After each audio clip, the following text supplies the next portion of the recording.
Hello বন্ধুরা, বিন্দুস কিচেনে আপনাদের সবাইকে স্বাগত। আজকের আমার রেসিপি হচ্ছে নিরামিষ ঘুগনি। আজকে আমি যে এই ঘুগনি বানিয়েছি এটা কিন্তু মটরশুঁটির কচুরির সাথেই খাওয়া হবে।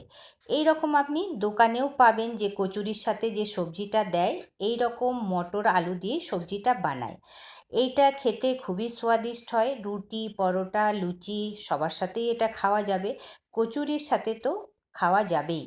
তাহলে এটা এমনি এমনিও খাওয়া যাবে। তো আমি কীরকম করে বানালাম চলুন সেটা একবার দেখে নিই। মটর তো সিদ্ধ হতে দিয়ে দিয়েছি। একটা কড়াই বসিয়ে দিয়েছি। কড়াইয়ের মধ্যে দিয়ে দিলাম বড় চামচের 2 চামচ তেল, সাথেই দিয়ে দিলাম 1 চিমটে হলদি। এখন ফোড়নে দিয়ে দিলাম আমি 1/2 চামচ জিরে আর 2টো তেজপাতা। এখন আমি দিয়ে দিচ্ছি একটা মিডিয়াম সাইজের টমেটো, ছোট ছোট টুকরো করে কেটে নিয়েছি। সেইটাকে আগে একটু ভেজে নেব যাতে টমেটোটা ভালোভাবে নরম হয়ে যায়। টমেটোটাকে একটু ভালোভাবে ভেজে নিলাম আর সাথেই একটু আমি এটাকে ম্যাশ করে দিলাম।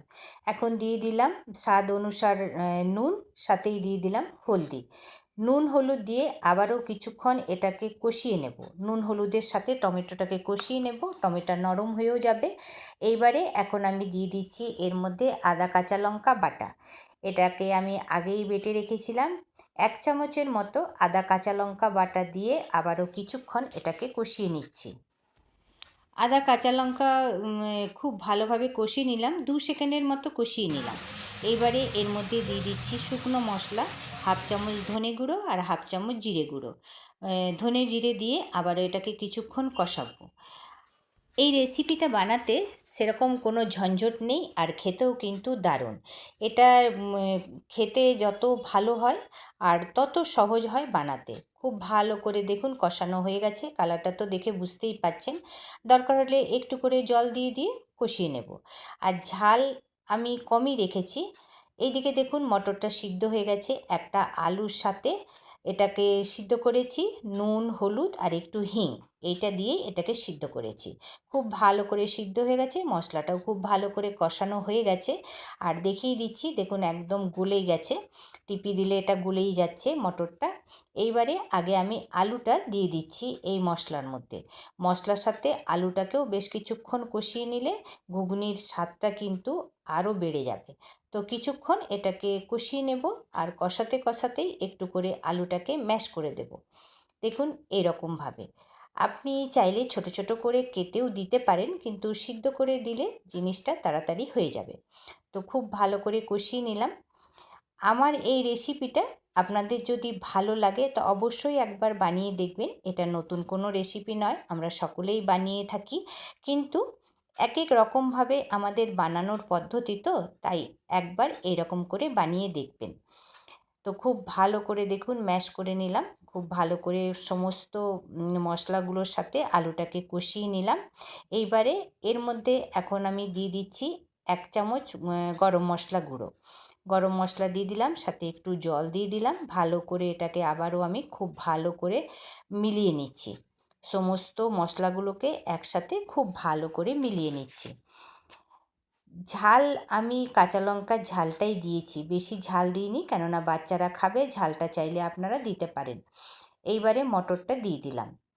খুব ভালো করে মটরটা এই মশলার সাথে এখন মিলিয়ে নেব।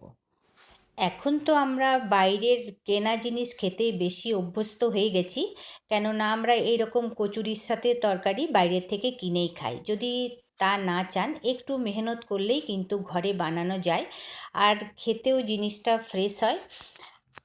এইবারে আমি এর মধ্যে দিয়ে দিচ্ছি বিট নুন। এর জন্য এর যে টেস্ট এটা কিন্তু দুর্দান্ত হবে। এইবারে এর মধ্যে দিয়ে দিচ্ছি আমি তাজা নারকেল কোড়া। আপনারা যদি নারকেল কোড়া না দিতে চান তাহলে কিন্তু কুচি করে ভেজেও দিতে পারেন, তাতেও কিন্তু স্বাদটা দারুণ হবে। আর এখন আমি দিয়ে দিচ্ছি ধনেপাতা কুচি। শীতের সময় এখন তো আমরা সবের মধ্যেই ধনেপাতা দিই, আর ঘুগনির মধ্যে তো দিলে তো টেস্টটা দারুণ হবেই। তো সমস্তগুলো এবারে খুব ভালো করে এখন আমি মিলিয়ে নেব। ঘুগনিটা প্রায় আমার হয়েই গেছে, এটা হতে কিন্তু দেরি লাগে না। এটা এখন আমি কিছুক্ষণ রেখে এটাকে আমি নামিয়ে নেব। দেখুন এবার আমি গ্যাসটা অফ করে দেব। এখন আমি গ্যাসটা অফ করে দিয়ে দেখুন আপনাদেরকে দেখাচ্ছি। দেখুন জিনিসটা দেখতে কত সুন্দর হয়েছে। এটা একদম জমে গেছে। এবারে এটাকে আমি প্লেটে তুলে নেব। আমি এখন কিছুটা একটা প্লেটে তুলে নিলাম। এইটা এখন আমার নাতনি এমনি এমনিই খাবে, ও কিন্তু এমনি খেতেই বেশি পছন্দ করে। তাহলে বন্ধুরা, আমার এই ঘুগনি রেসিপি আপনাদের কেমন লাগলো?